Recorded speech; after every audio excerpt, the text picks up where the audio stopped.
സ്നേഹനിധികളായ അധ്യാപകരെ, പ്രിയ കൂട്ടുകാരെ, അസ്സലാമു അലൈക്കും.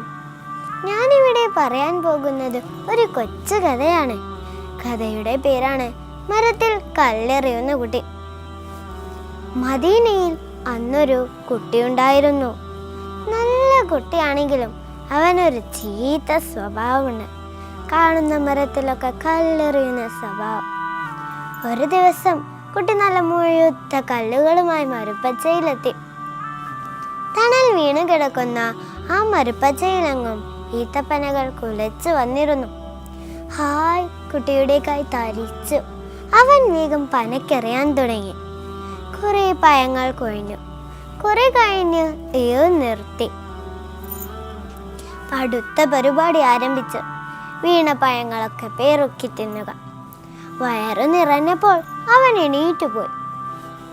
പനക്കെറിഞ്ഞാൽ പനക്ക് കേടുപറ്റുമെന്നോ തോട്ടത്തിന്റെ ഉടമസ്ഥൻ അറിഞ്ഞാൽ തന്നെ പിടികൂടുമെന്നും ഒന്നും കുട്ടി ആലോചിച്ചിരുന്നില്ല. ഒരു നാൾ അത് സംഭവിച്ചു. തോട്ടത്തിന്റെ ഉടമസ്ഥൻ പാർത്തിരുന്ന് കുട്ടിയെ പിടികൂടി. അവരവനെ നബി സല്ലല്ലാഹു അലൈഹി വസല്ലമയുടെ മുമ്പിലാണ് ഹാജരാക്കിയത്. വല്ലാത്ത പരിഭ്രമത്തോടെയാണ് കുട്ടി നബി സല്ലല്ലാഹു അലൈഹി വസല്ലമയെ നേരിട്ടത്. അദ്ദേഹം കോപിക്കുമെന്നോ ശകാരിക്കുമോ കുട്ടി നിന്ന് വിറച്ചു. പ്രവാചകനാകട്ടെ ശാന്തനായി സൗമ്യനായി, എന്തിനാണ് കുഞ്ഞേ നീ മരത്തിൽ കല്ലെറിയുന്നത്? ഈത്തപ്പഴം കിട്ടാനാ? എന്നിട്ട് അവന്റെ നിഷ്കളങ്കമായ ചോദ്യം. കല്ലെറിയാതെ എങ്ങനെയാ ഈത്തപ്പഴം കിട്ടുക? വിവേകമില്ലാത്തത് കൊണ്ടാണ് ഈ കുട്ടി തെറ്റ് ചെയ്തതെന്നും പ്രവാചകന് ഉറപ്പായി.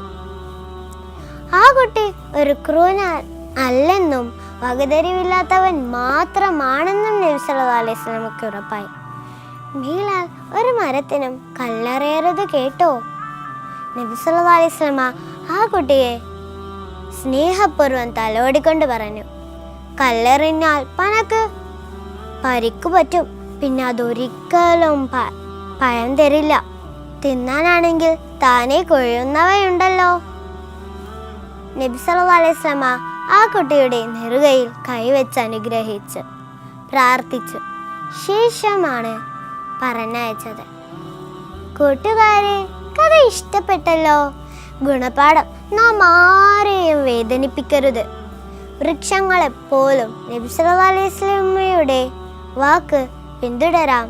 നാഥൻ തുണയ്ക്കട്ടെ. ആമീൻ എന്ന് പറഞ്ഞ് എൻ്റെ ഒരു കൊച്ചു കഥ ഞാൻ അവസാനിപ്പിച്ചു. അസ്സലാമു അലൈക്കും.